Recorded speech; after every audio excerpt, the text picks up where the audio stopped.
So today we are going to make a snow globe. So this video is a little bit longer than most because there's a lot of steps involved. So we're going to start with making a circle. You can make it any size. I'm making mine fairly big just so that you'll be able to see it on the video. And I'm also making my lines fairly dark.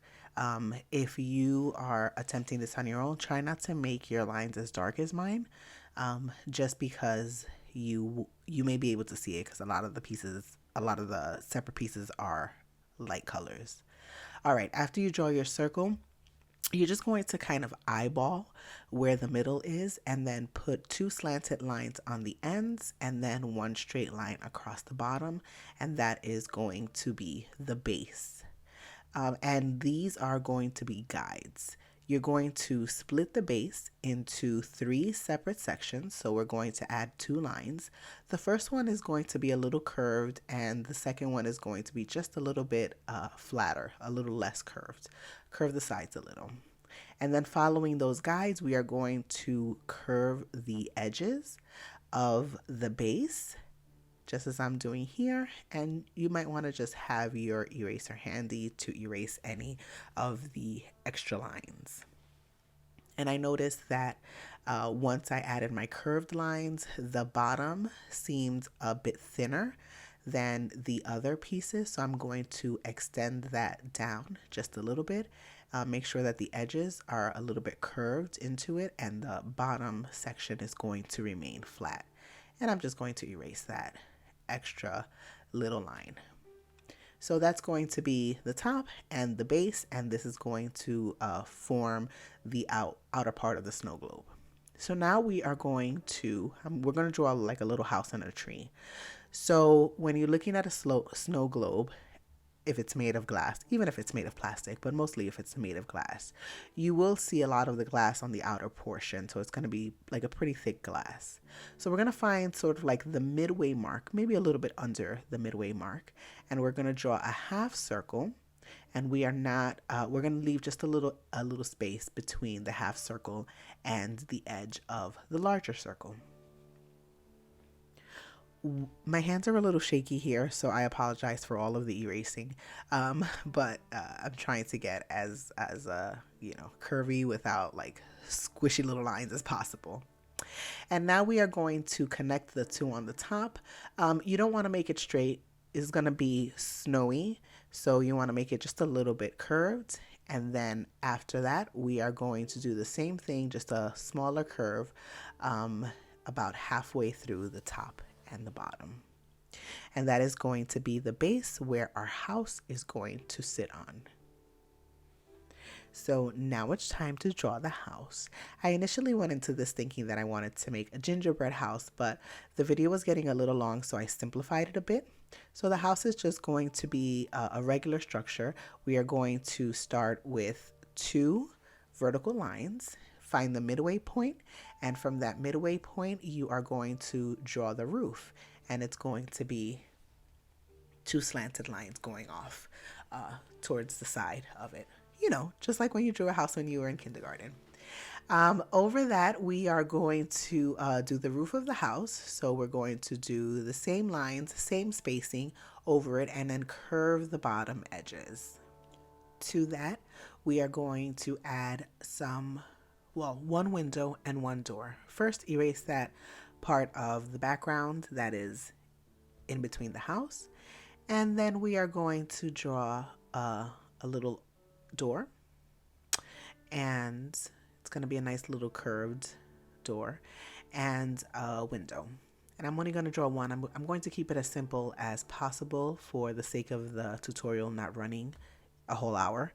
But feel free to embellish it and add, more things to it. I was going to add a candy cane and some candy, but it was a little too long. So on the roof of the house, we are going to add a little snow buildup.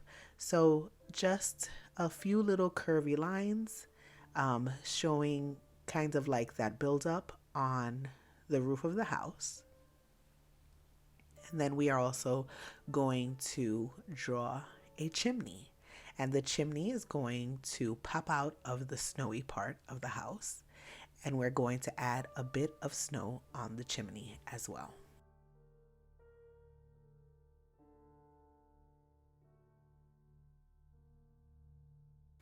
Here I'm just going to add a little frame on the door, make it a little bit more interesting so that it's not totally like a flat picture.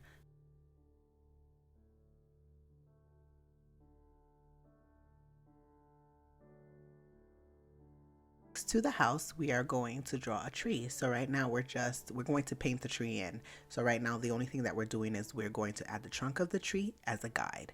The bottom is going to be a little bit triangular so that the bottom of the trunk of the tree is peeking out from under the pine needles. So for now, that's all we're going to do. Make sure that you have clean water going into this. We're going to need a lot of clean water because we are going to be adding water first before we paint the majority of this snow globe. So we're going to take this section by section and we're going to allow each section to dry before we move on to the next ones. So the first thing that you want to do is to just add water to the piece that I'm showing you now. So the little half circle that we drew within the circle, the outer part of it, we're going to just add a little bit of water over the entire thing because what we're going to do is allow the paint to flow.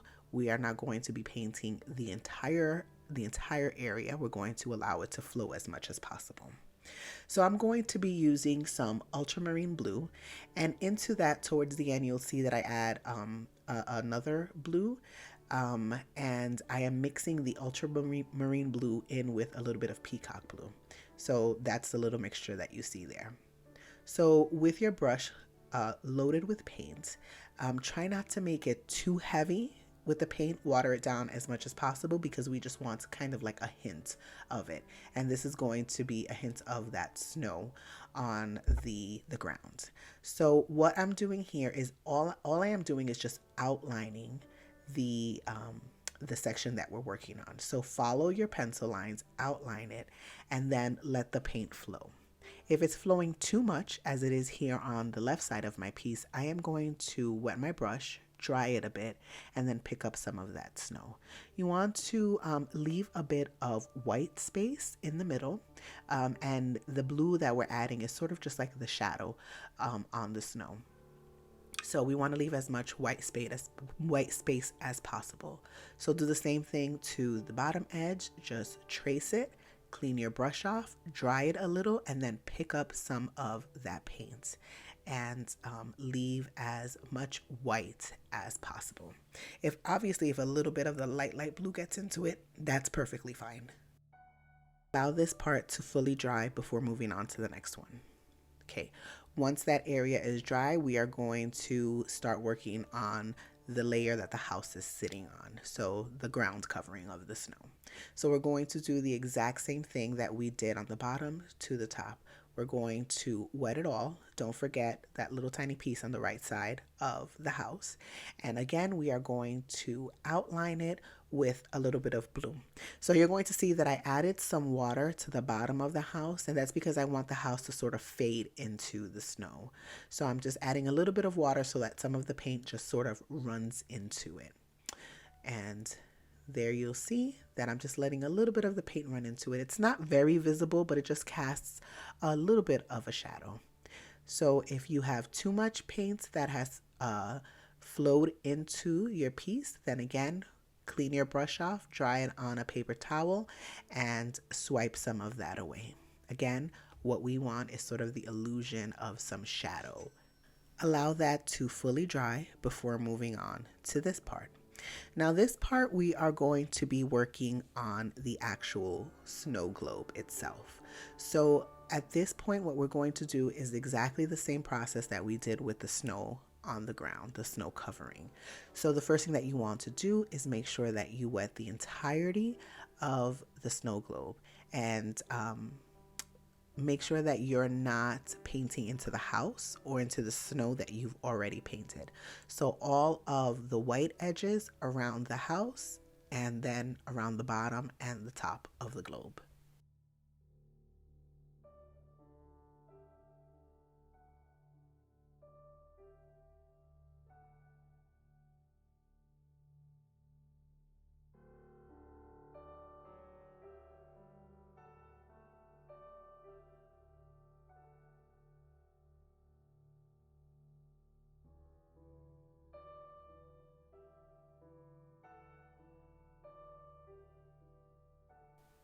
Once that has fully dried, we are going to do, again, the exact same thing. However, this time we're making the blue along the outer edges of the globe a little bit darker than we did along the rest of the piece.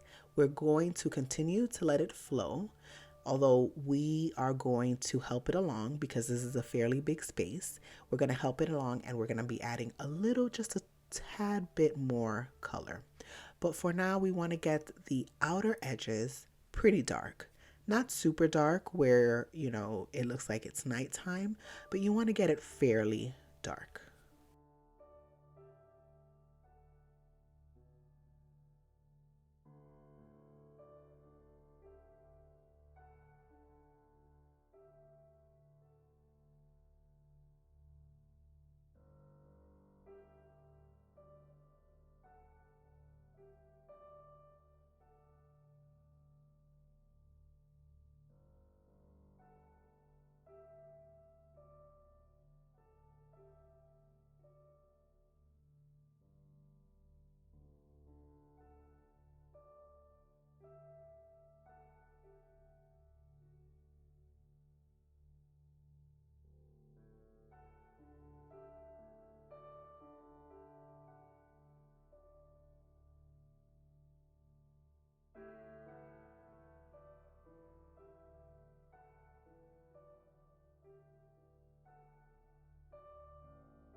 When you're done with this area, you want to allow it to fully dry before moving on to the next.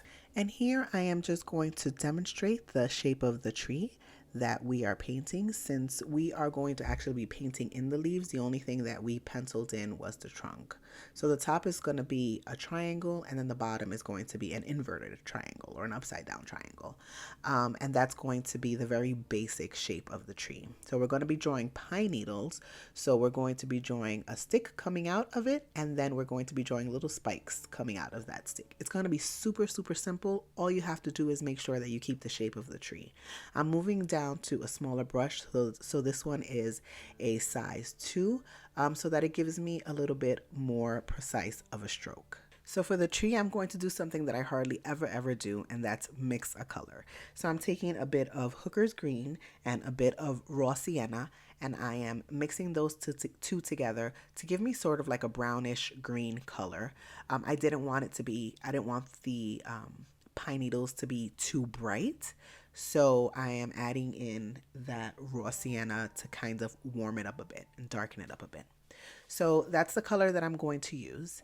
And following the shape that we just drew, so that triangle, I am going to start at the very top. So the needles at the top are going to be facing up. So I'm going to draw the stick going up, the sticks going up, and then as you work your way down that triangle, your needles are going to start facing down. So we're going to start with the needles up and then slowly have them turning down as we work our way down to the bottom. Now, I am no expert on trees, so I'm adding in this little note here. If you have a better way of drawing trees, because I really struggle with trees, but if you have a better way of drawing them or painting them, feel free to use your method. Again, this is just a side note. I really struggle with painting trees. So this is sort of like the easiest way that I could come up with it, um, to kind of give me the illusion of a tree, and we're going to add some snow on it. So that helps it further.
Okay, now as our tree is drying, we are going to start work on the house.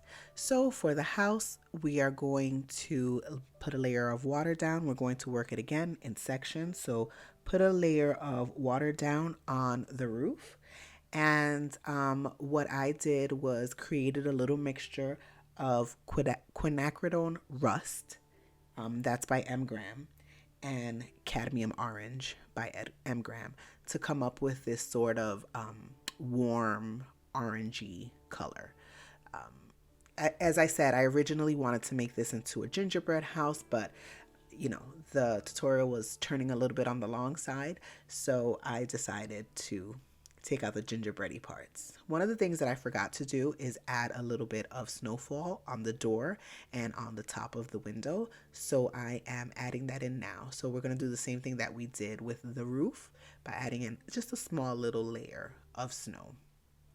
So um, once the top is fully dry, you don't even have to wait for the top to dry, because we're going to leave a little gap in between the roof and the front of the house.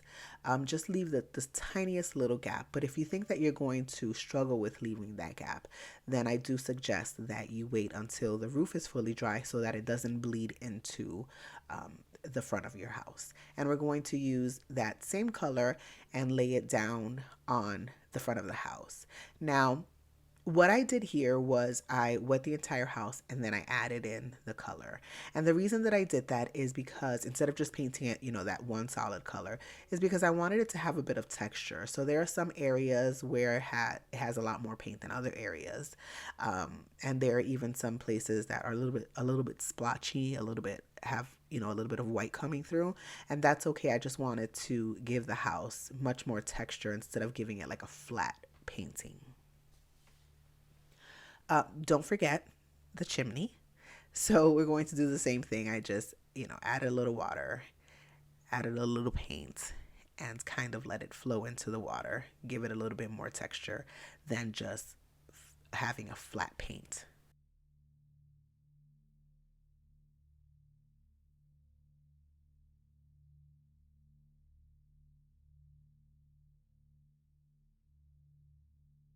I am using the same color as well to paint the upper part of the door, or the area between the snowfall and the actual door. So the frame of the door. There we go. The frame of the door. Allow all of it to completely dry, and then grab an even smaller brush if you'd like. And I'm going in with straight quinacridone rust. And this is a liner brush, and I am just going in with really thin lines, some stripes, some dots. I am just giving the house a little bit more texture so that it's not flat. And I'm doing the same thing to the roof and to the chimney.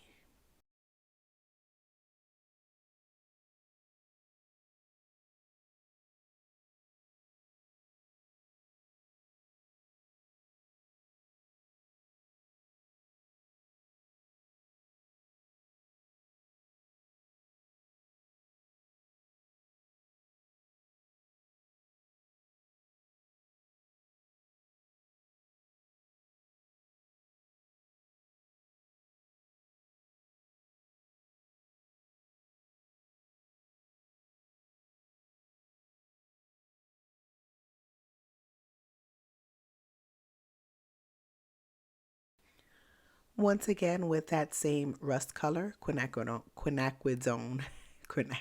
rust. Why is that so hard to say? And I am adding a bit of definition to the windows and the inside of the window, the frame, the inside of the window and the frame of the window. I'm just adding a little bit of definition. I'm making the lines just a little bit thicker, but not too thick. That's why I'm using the liner brush so that I don't overdo it.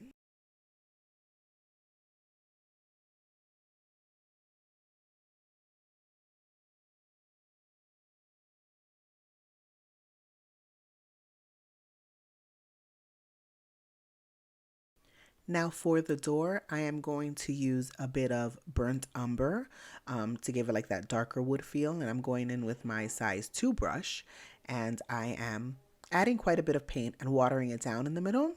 And after I do that, I'm going to go in with my liner brush and make it darker around the edges, just to show a little bit of shadow, a little bit of dimension, and then again add a little bit of texture with the liner brush.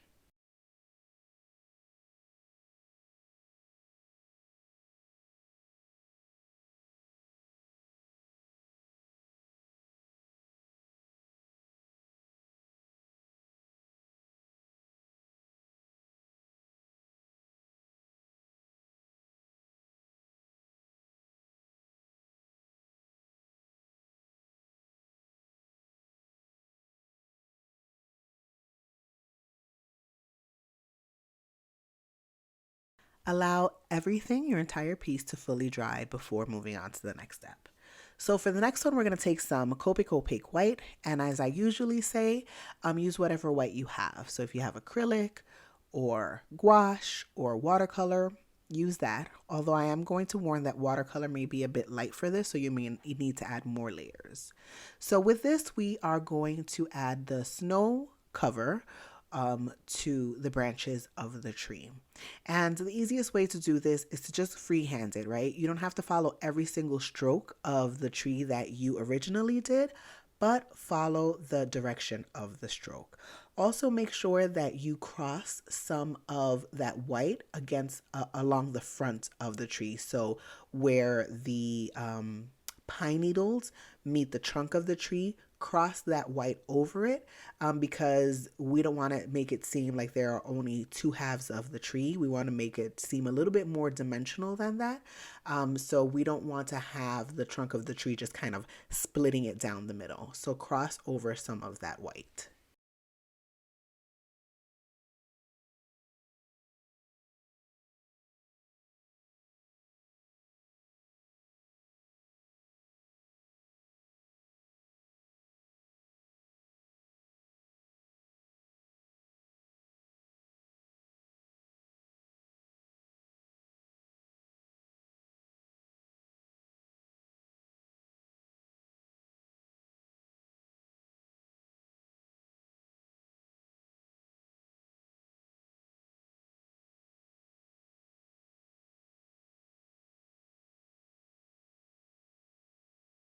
Once you are finished adding your snow to the tree, we're going to add a little bit of shadows to the snow on the house. So on the roof and on the door and the window and the snow on the chimney. And we're going to do the same thing that we did to the snow on the floor. We're going to wet it completely, and you're going to take that same blue, water it down a little, and we are going to trace along our pencil lines. Remember, if you add too much, clean your brush off, dry it a little with your paper towel, and swipe some of that away.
Now, to finish off the snowy scene on the inside of the snow globe, we're going to cover everything underneath where the snow hits the ground.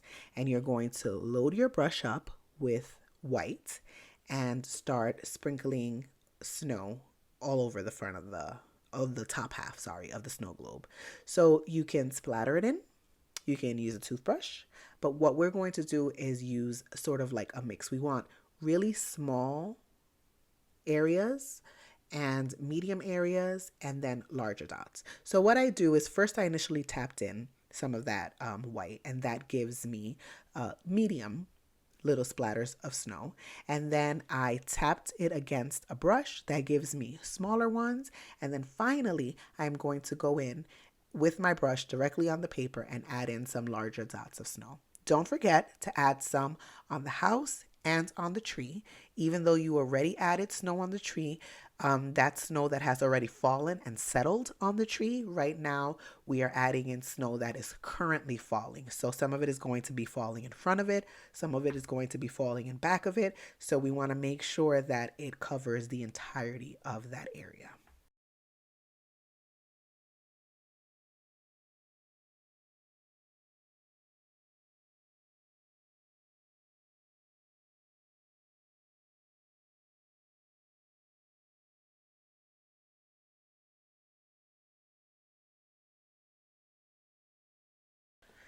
And now it's time to work on the base. So for the base, I'm going in with some quinacridone rust mixed in with the tiniest bit of raw sienna.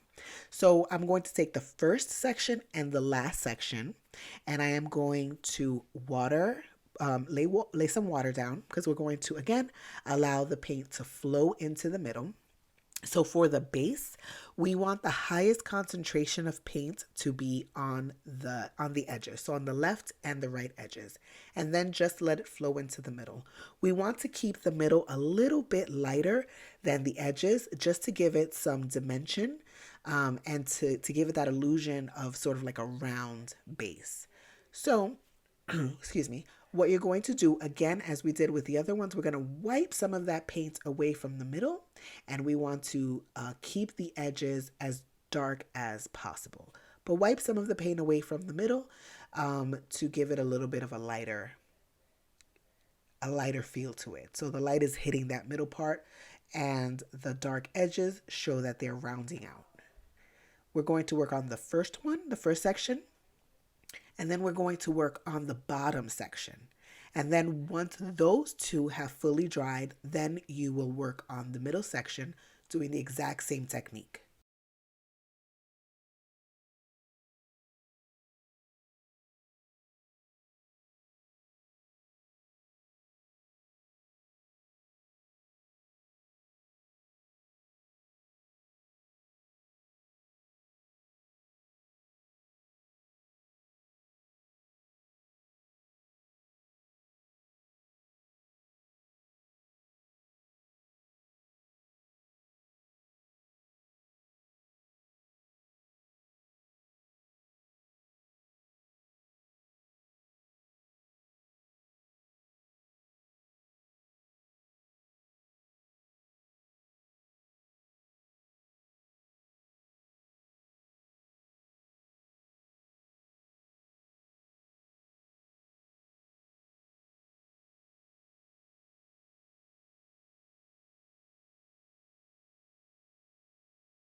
And finally, to wrap it up, what we're going to do is add some reflection on the glass. So I know you have all heard me say before, kind of be bold with this, be bold and be brave. Load up that paintbrush with paint. I'm using the size 2, and I'm going to do one bold curve around the side. Don't worry about covering anything up. Don't worry about messing anything up. Turn that part of your mind off and just go for it. We want a nice bold white curve down the middle, or sorry, down the side, because this is going to be the reflection, and this is what's going to give it the illusion of being glass, is this reflection. You want to make it pretty white. There are some areas that you can leave it a little bit more opaque or a little bit less opaque, and you can do that. But for the really big ones, I really like to make them bold and white. And here you can add just random curves along the edges. There really isn't any reason to why I added mine the way that I did, but I was just kind of going with the flow. Think about how glass looks when the light hits it. They aren't perfectly smooth, perfectly tailored lines. So we want to add a couple of vertical lines, a couple of curved lines. You want to stack some curved lines next to each other, make some thicker, make some thinner. Experiment with it, and kind of put your own flair on it.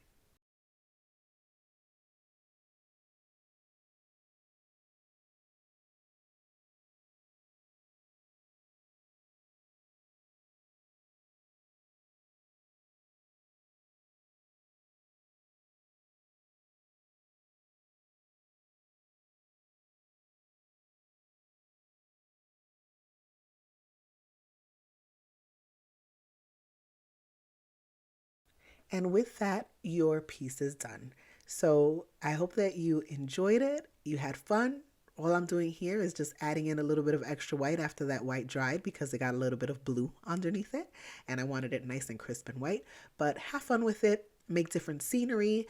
You can put these on Christmas cards, holiday cards, put them in different scenes. Just have fun with it.